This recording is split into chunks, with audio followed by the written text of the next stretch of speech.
In 1 Corinthians chapter 4, Paul says we are fools for Christ. One of the things I love to read is the sayings of the Desert Fathers. The Desert Fathers are fools for Christ par excellence. They're an example of what love can do to someone. Love can make us foolish. I just finished rereading a beautiful little compilation of the sayings and anecdotes of the Desert Fathers called By Way of the Desert. And it's compiled by Bernard Bangley, and it's printed by Paraclete Press. But anyways, these little stories, these little sayings, they're delightful.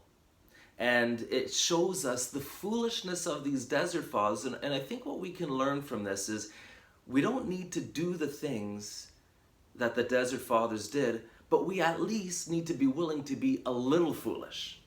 You know, for example, if you go to a restaurant and you find it's too foolish to say a little prayer before your meal, come on.